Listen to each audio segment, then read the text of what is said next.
Assalamualaikum warahmatullahi wabarakatuh. Alhamdulillahirrahmanirrahim. Wassalatu wassalamu ala asyrafil anbiya wal mursalin wa ala alihi wa sahbihi ajmain amma ba'du. Alhamdulillah, pada kesempatan ini saya Siti Mamudah dari PBA 4A akan sedikit menjelaskan tentang iltifat dan macam-macamnya. Baik teman-teman, yang pertama yaitu pengertian iltifat. Nah, apa sih iltifat itu? Secara etimologi, kata iltifat yaitu dari bentuk masdar dari kata iltifat mengikuti wajan fata'ala dengan tambahan hamzah dan ta.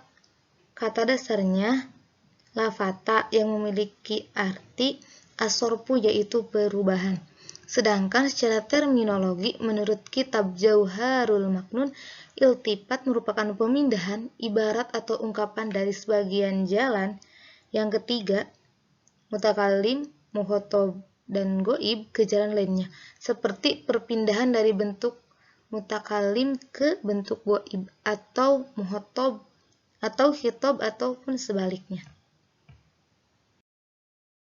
Nah, di sini ada beberapa macam iltifat. Yang pertama itu iltifat ad-dhamir, yaitu perpindahan dari satu dhamir kepada dhamir lain di antara dhamir-dhamir yang tiga, yaitu mutakallim, mukhatab, dan goib.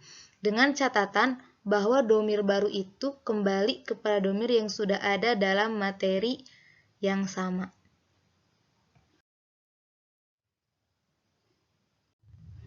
Nah, di sini ada beberapa macam iltifat ad-dhamir. Yang pertama yaitu dari dhamir mutakallim kepada mukhatab. Contohnya, wa ma li la a'budul ladzi fatarani wa ilaihi turja'un. Yang artinya, mengapa aku tidak menyembah Tuhan yang telah menciptakanku dan hanya kepadanya kamu akan dikembalikan. Ayat tersebut merupakan gaya bahasa iltifat berupa pemindahan dhamir, yaitu dari dhamir mutakallim wa maliyala, mengapa aku, kepada dhamir mukhatab, turja'un, kamu akan dikembalikan.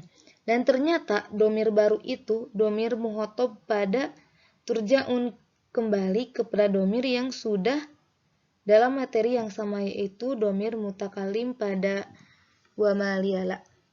Nah, yang kedua macam iltifat ad-dhamir yaitu dari mutakallim ke goib. Contohnya, inna a'tainakal kautsar fasholli lirabbika wanhar. Artinya, sesungguhnya aku Allah telah memberikanmu nikmat yang sangat banyak, telaga Kausar, maka sholatlah kamu pada Tuhanmu dan berkurbanlah.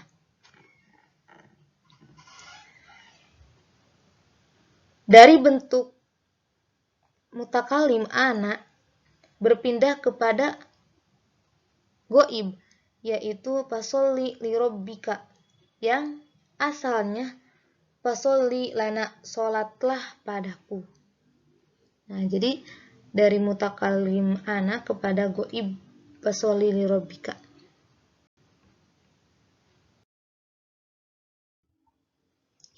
Yang selanjutnya, yang nomor 3, yaitu dari mukhatab ke goib. Seperti contoh, hatta idza kuntum fil fulki wajaroina bihim, yang artinya sehingga ketika kamu semua berada dalam perahu dan perahu berjalan bersama mereka. Nah, yang berubah itu dari bentuk mukhatab yaitu kuntum berpindah kepada goib yang dengan kata bihim, yang asalnya yaitu bikum, bersamamu semua, diganti kepada goib yaitu bihim.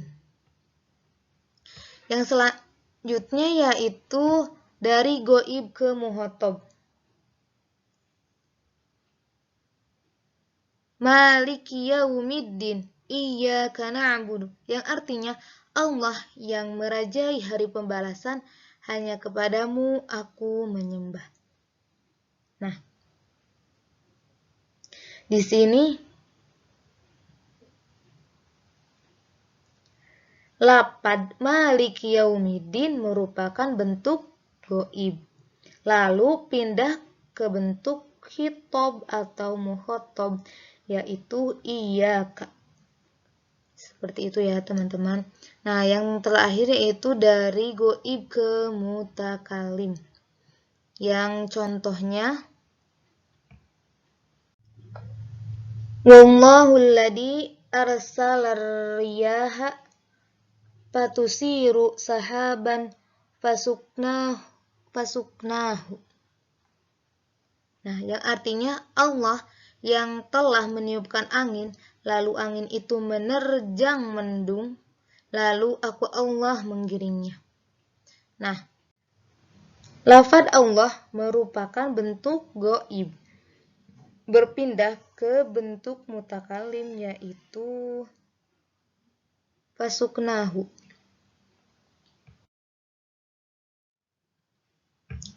Selanjutnya yaitu yang kedua, iltifat adad ad-dhamir.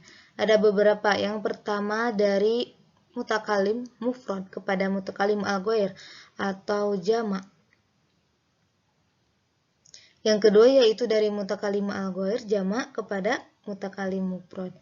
Nah, contoh dari mutakalim mufrad kepada jamak yaitu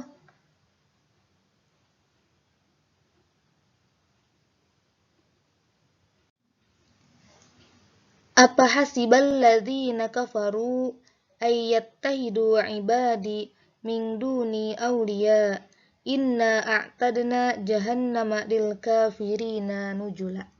Yang artinya, maka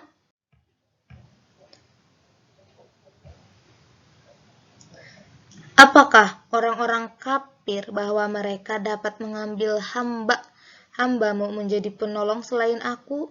Sesungguhnya kami telah menyediakan neraka jahanam tempat tinggal bagi orang-orang kafir.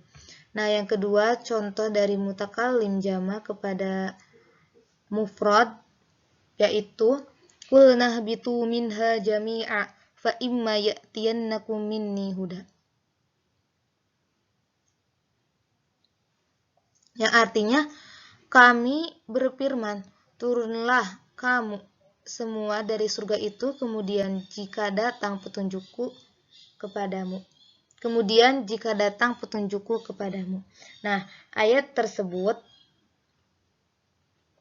menggunakan gaya bahasa udul yang berpola kepada iltifat. Perpindahan pada bilangan dhamir berupa berpindah dari mutakalim jamak yaitu qulna kami berfirman kepada mutakalim mufrad minni huda petunjukku, dan dhamir mutakalim mufrad jamak pada minni huda kembali pada dhamir yang sudah ada dalam materi yang sama yaitu dhamir mutakalim jamak pada qulna, kata qulna.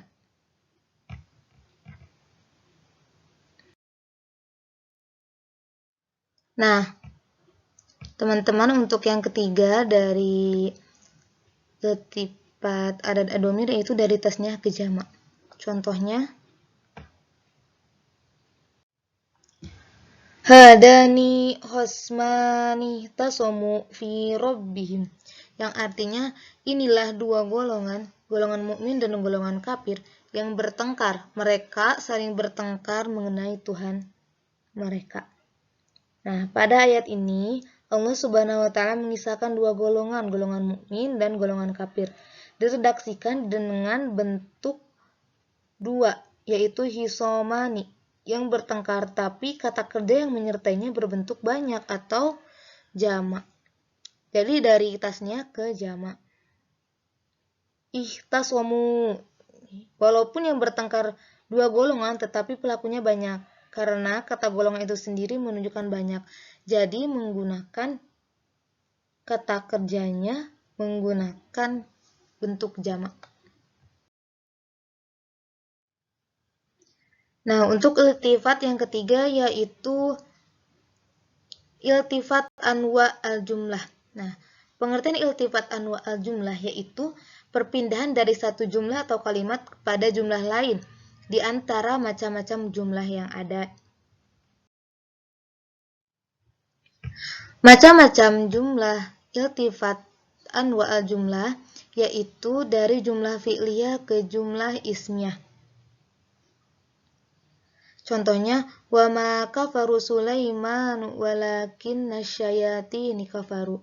Yang artinya, dan mereka menyatakan bahwa Sulaiman itu mengerjakan sihir, padahal Sulaiman tidak kafir, tidak mengerjakan sihir. Hanya setan-setan itulah yang kafir, yang mengerjakan sihir. Ayat tersebut menggunakan pola iltifat berupa perpindahan anwa al-jumlah atau ragam kalimat, yaitu dari jumlah fi'liyah wa ma kafaru Sulaiman terdiri dari fi'al dan fa'il kepada jumlah ismiyah walakinna syayatin kafaru terdiri dari mubtada dan khobar. Kalimat kedua merupakan penjelas dari kalimat pertama. Yang kedua yaitu dari jumlah ismiyah ke jumlah fi'liyah. Contohnya, alhamdulillahirabbil alamin ar-rahmanirrahim maliki yaumiddin iyyaka na'budu. Nah, yang artinya segala puji bagi Allah, Tuhan semesta alam, Maha Pemurah lagi Maha Penyayang, yang menguasai hari pembalasan, dan hanya kepada Engkaulah kami menyembah. Nah, ayat tersebut merupakan pola iltifat berupa perpindahan pada anwa al-jumlah, yaitu dari jumlah ismiyah alhamdulillah yang terdiri dari mubtada dan khobar kepada jumlah fi'liyah, yaitu kata iyyaka na'budu yang terdiri dari fi'il, fa'il serta maf'ul bih. Yang ketiga yaitu dari kata berita kepada kata larangan atau kepada kalimat larangan.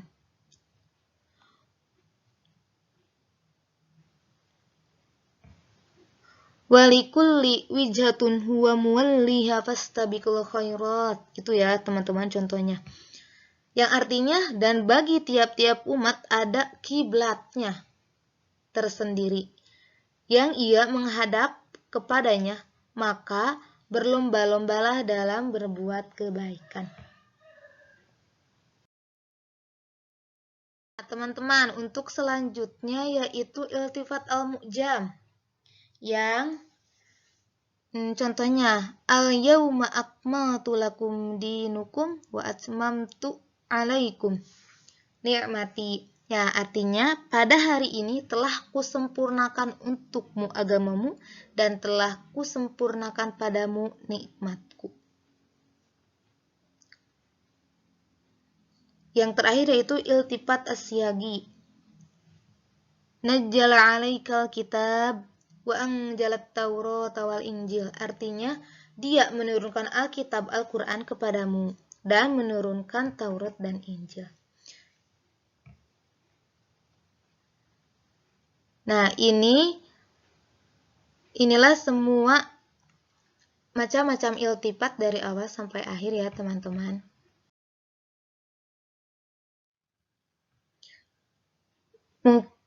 Mungkin cukup sekian dari saya. Mohon maaf bila banyak kesalahan, terutama dalam hal penyampaian semuanya. Wabillahi taufiq wal hidayah. Wassalamualaikum warahmatullahi wabarakatuh.